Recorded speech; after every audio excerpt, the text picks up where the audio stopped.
Yeah.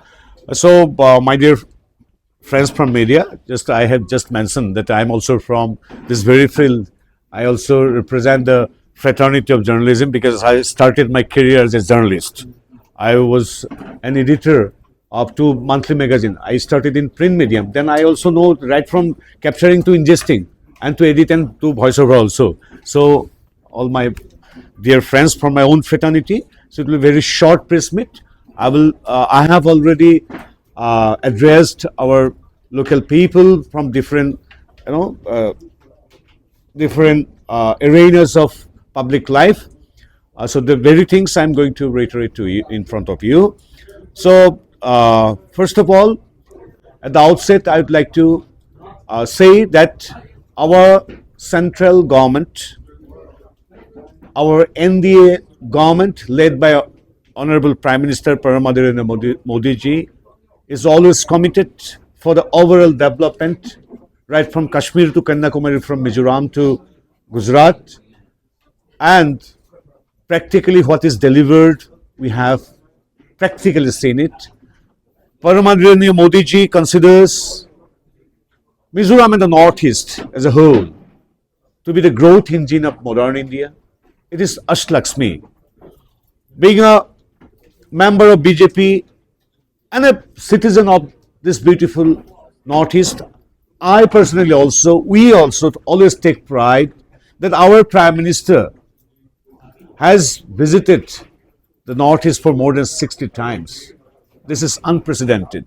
With due honor to all his predecessors, I must mention that the combined visits of all the honorable Prime Ministers are much lesser than the visit of our honorable Prime Minister. This reflects his commitment and respect and his keenness for the development of the Northeast. And all of us know this Northeast are now marching on the path of peace and prosperity. So, I, on behalf of the government, reaffirm and reassure you all that yes, in the Biksit Bharat will be Biksit Mizoram, Biksit Northeast. And again, coming to the main point, all of you are aware that both the houses have passed the Waqf Amendment Act 2025. Now the bill, now it is an act appreciated by and welcomed by the people of India after the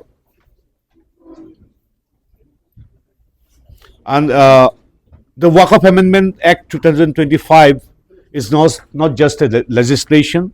It is a crucial step focused towards upliftment of the community.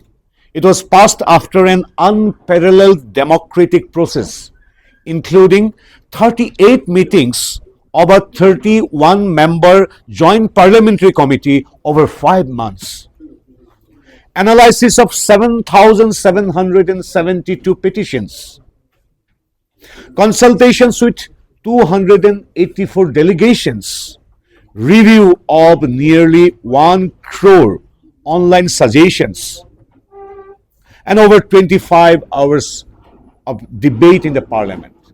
So it is so democratic, and now it is an act.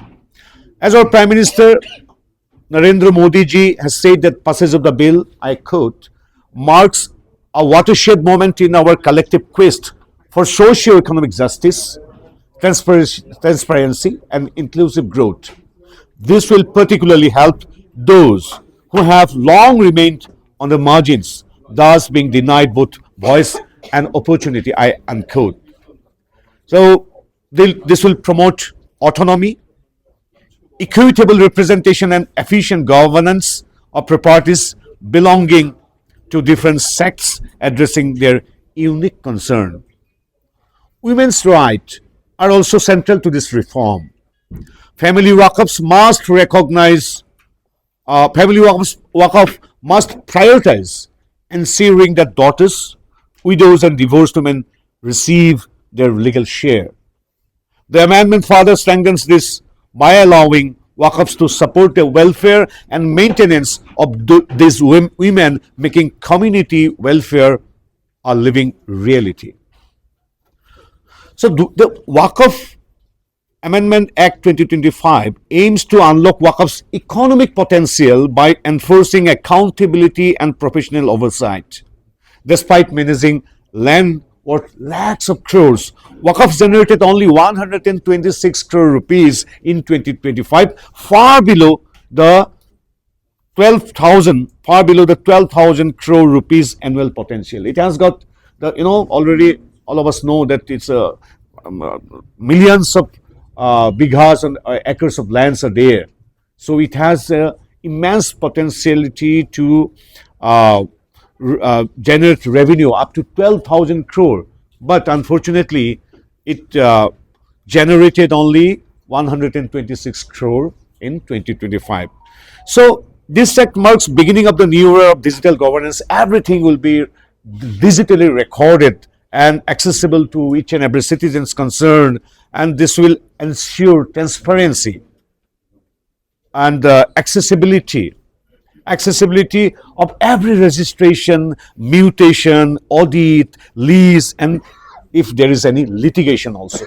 So it will be crystal clear. It will be accessible to each and every citizen of India. That is why Waqf Board is welcomed, and I'm again thankful to the people of Mizoram for their constant support, and the different sections, different entities, organizations of irrespective of caste, creed, community, and religion, like other parts of the country, people of Mizoram also have stood with our Honorable Prime Minister and Modi ji led India government. So on behalf of the government, on behalf of our alliance and my party BJP, I'm here in front of you to convey our deepest gratitude and thanks and honor to the people of Mizoram. That is why this press meet has been convened, and I'm really thankful that all the friends from media fraternity have come.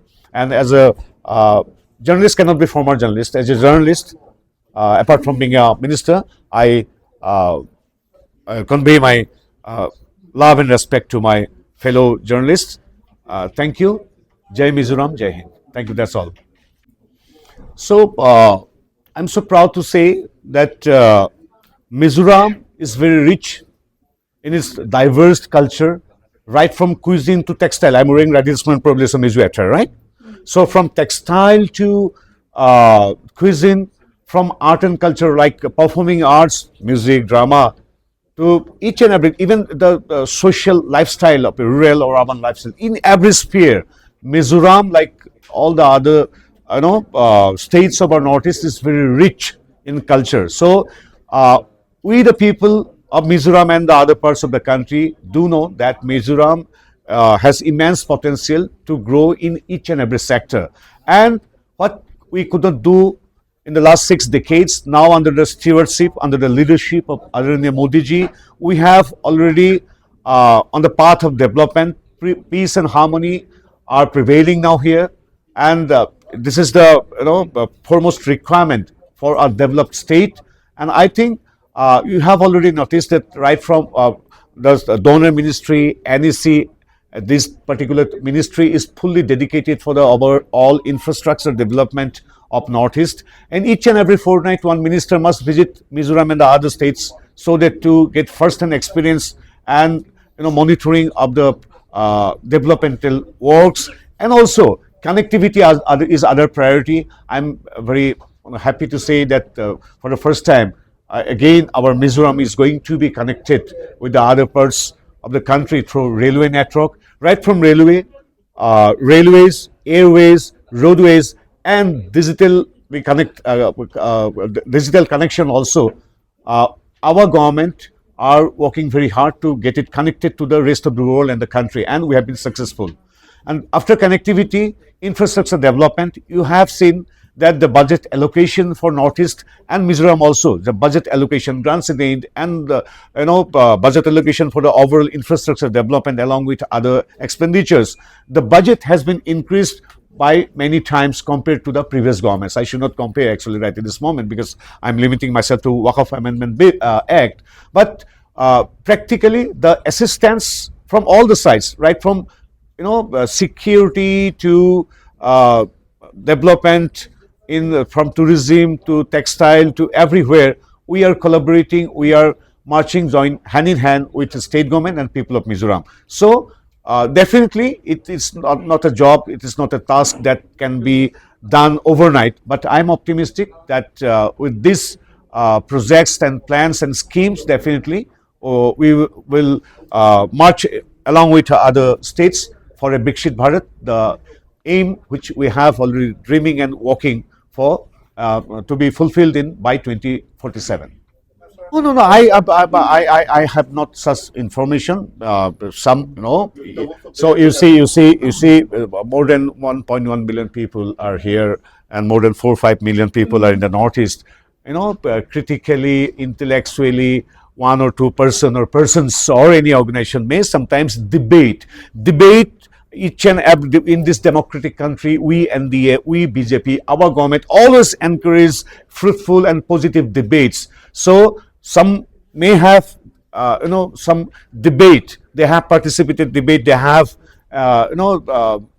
submitted their views. We always welcome that, but to the best of my informations, there is no opposition from any side, and in democratic country anyone can submit their point. It is always welcome, but as a whole, as a state, we are really thankful to the people of Mizoram, irrespective of caste, community, creed, and our Mizoram, in our Mizoram, most of the population are practicing Christian. So our Christian community is also fully supporting the moves, the steps taken by Modi government. So we are, from the bottom of my heart, I thank the people of Mizoram.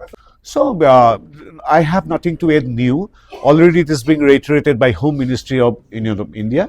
So once it is reiterated by our Margherita or our responsible persons of my government or even my party, once if it is reiterated or it is said, it will be fulfilled, it will be delivered practically. So I'm optimistic that yes, it's a different kind of terrain in Northeast. Being a Northeastern person, I also know, right from river area to hilly areas, we have some different kind of area, so terrain. So I'm optimistic that yes, as it has been already declared, the initial at the initial stage, the things are going on in a proper channel, and I'm optimistic what is being expected by us, the Northeastern people, and as well as by our central government and my party. Definitely, it will be practically visible in coming days.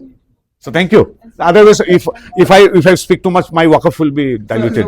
No, you think so? We have so many border huts and different kind of service centers in borders. So along with aerial connectivity, waterways. So definitely land connectivity is also very important. So our ministry is working on that, and I'm telling that whenever it is feasible, it is viable, definitely everything will be practically deliverable. So we are optimistic. Whatever is being declared, definitely it is declared or decided only after threadbare discussions and feasibility report, test, and research work. So I'm optimistic that for the overall development, including this kind of border, land based integrated this offices, definitely Mizoram's business and trade and commerce will also flourish. I'm optimistic on that, and our ministry is committed. So you have raised a very valid and very important questions. Along with serving in the Ministry of External Affairs, I serve in the Textile Ministry also as a Minister of State. Our ministry has a clear mandate to for the overall development of our handicraft and handloom.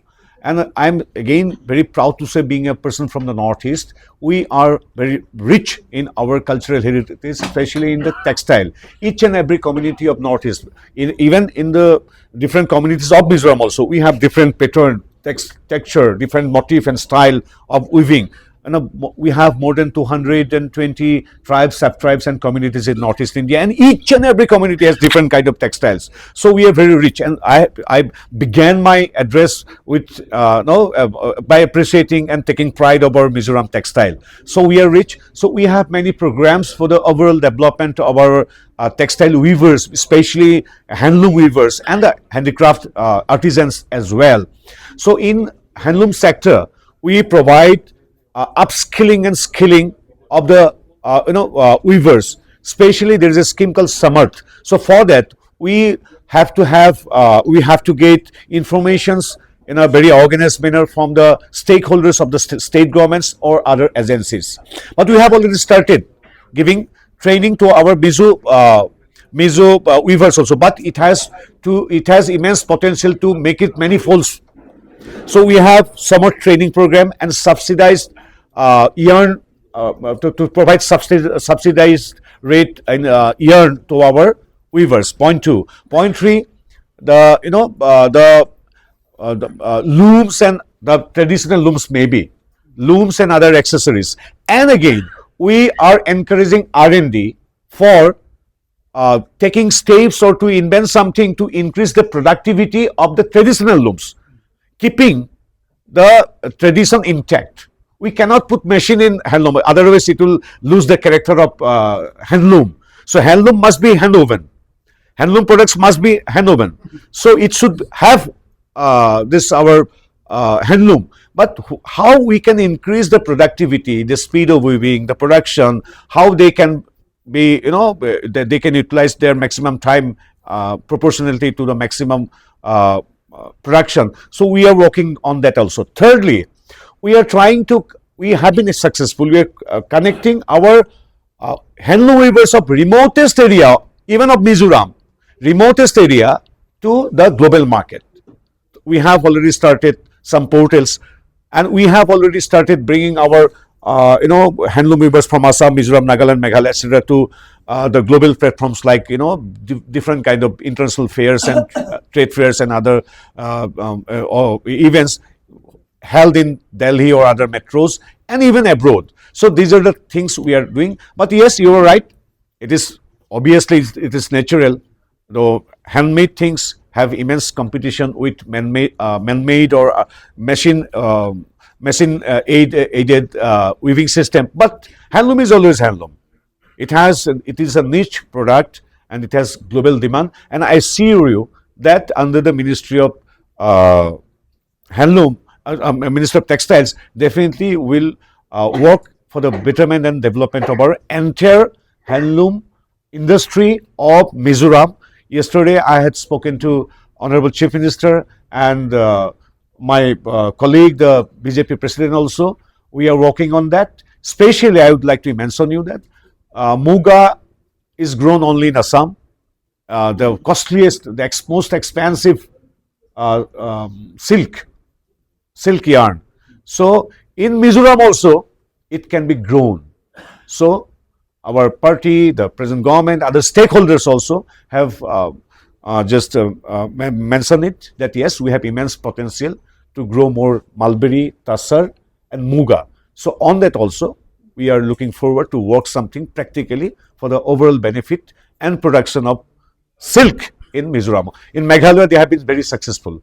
After Assam, in silk production, Meghalaya have started working just for the last decade and they have been successful. And I am optimistic our cultivators and weavers and the stakeholders of handloom and silk sector also will be successful to make our Mizoram land of silk as well. So these are the things we are looking forward under the leadership of Modi ji. Thank you, everyone.